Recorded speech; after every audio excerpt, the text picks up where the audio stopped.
Welcome to treasure Druk reels. கேரளாவில் ரொம்ப ஃபேமஸாக இருக்க இந்த சம்மந்தி ரெசிபியை எப்படி செய்யலாம் அப்படின்றது தான் பார்க்க போகிறோம். ரீசெண்டாக எந்த சோஷியல் மீடியா ஓப்பன் பண்ணாலும் இந்த சம்மந்தி ரெசிபி வந்து ரொம்பவே ஒரு ட்ரெண்டிங்காக இருக்குது. இதுக்கு ஒரு 4 சின்ன வெங்காயம் வந்து எடுத்துக்கோங்க. சின்ன வெங்காயம்னு சொல்லுவாங்க, இல்லை சாம்பார் வெங்காயம்னு சொல்லுவாங்க. இந்த மாதிரி 2ஆக இருக்க போர்ஷனை வந்து நீங்கள் செப்பரேட்டாக கூட நீங்கள் வந்து செஞ்சு வந்து சேர்த்துக்கலாம். நல்லா இதை தோலை வந்து க்ளீன் பண்ணி எடுத்ததுக்கப்புறம் ஒரு வாட்டி சும்மா தண்ணியில் வந்து கழுவி எடுத்துக்கோங்க. இந்த மாதிரி எல்லா வெங்காயத்தையும் இந்த மாதிரி நல்லா வந்து குத்தி வந்து வச்சுக்கோங்க. உங்கள்கிட்ட இந்த மாதிரி ஸ்டீலில் வந்து க்ரில் பண்ணுறதுக்கு இந்த மாதிரி டூல் இருந்தால் யூஸ் பண்ணுங்கள், இல்லைனா ஸ்கியூவர்ஸ் உட்டனில் இருந்தால் அதையும் வந்து யூஸ் பண்ணிக்கோங்க. இது வந்து நம்ம அடுப்பில் தான் வந்து வச்சு சுட போகிறோம். இது கூடவே வந்து 4 காஞ்ச மிளகா. இது வந்து எனக்கு நல்லா வந்து காரம் கொடுக்கும், ஆனால் கலர் வந்து கம்மியாக இருக்கும். நான் இந்த காஞ்ச மிளகா வந்து யூஸ் பண்ணியிருக்கேன். உங்களுக்கு தேவைன்னா 6 வரைக்கும் நீங்கள் வந்து யூஸ் பண்ணலாம். உங்களோட காரத்துக்கு ஏற்ற மாதிரி காஞ்ச மிளகா மட்டும் நீங்கள் வந்து மாற்றிக்கலாம்.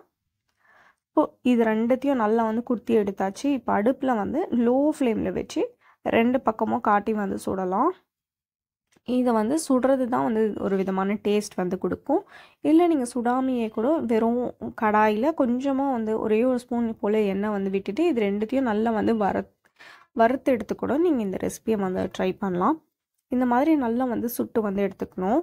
இந்த மாதிரி நீங்கள் சுட்டு எடுக்கும் போது நான் உங்களுக்கு காட்டுறேன் பாருங்கள். கடைசியாக வந்து காஞ்ச மிளகா வந்து ஃபயர் ஆகிறதுக்கு கூட சான்சஸ் வந்து இருக்குது. நல்லா வந்து நெருப்பு வந்து காஞ்ச மிளகாலாம் வந்து பிடிச்சிரும். அதுக்கப்புறமா நீங்கள் இதை வந்து அணைச்சி கூட நீங்கள் வந்து விட்டுடலாம். கேர்ஃபுல்லாக பண்ணணும். இது வந்து சுடுறது ஒரு இம்பார்ட்டண்ட்டான ஒரு ப்ராசஸ். இது சுடுறதுலேயும் ஒரு நல்ல ஒரு ஃப்ளேவர் வந்து உங்களுக்கு வந்து கிடைக்கும். இந்த மாதிரி நல்லா வந்து 2 பக்கமும் நல்லா சுட்டு வந்து எடுத்துக்கோங்க. 1 கப் அளவுக்கு தேங்காய் வந்து ஏற்கனவே நான் மிக்ஸி ஜாரில் வந்து சேர்த்து வச்சுருக்கேன். கூடவே நம்ம வந்து இந்த சுட்டு எடுத்த வெங்காயம் கூடவே வந்து நம்ம சுட்டு வச்சுருக்க காஞ்ச மிளகாவும் சேர்த்துக்கணும். இது கூடவே ஒரு துண்டு அளவுக்கு இஞ்சி வந்து சேர்த்துக்கோங்க. இஞ்சி இது கூடவே வந்து ஒரு 2 இனுக்கு அளவுக்கு கருவேப்பிலை. உங்களுக்கு கருவேப்பிலை எவ்வளோக்கு எவ்வளோ சேர்க்கணுமோ நீங்கள் சேர்த்துக்கலாம் தாராளமாக.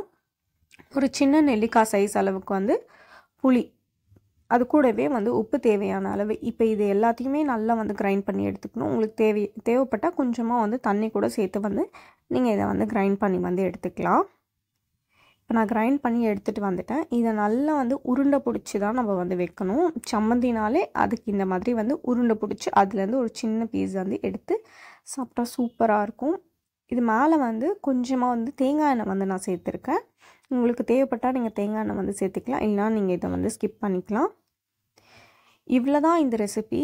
இதுக்கு நம்ம தாளிப்போ எதுவுமே நம்ம வந்து கொடுக்க போகிறதில்ல. நல்ல சுட சுட சாதத்தோட ஒரு சின்ன பீஸ் சம்மந்தியை வச்சு சாப்பிட்டு பார்த்தா டேஸ்ட் வேறு லெவலில் இருக்கும். கண்டிப்பாக அதை ட்ரை பண்ணி பாருங்கள். இந்த வீடியோ உங்களுக்கு பிடிச்சிருந்தா சேனலுக்கு சப்ஸ்கிரைப் பண்ணுங்கள். தேங்க்ஸ் ஃபார் வாட்சிங்.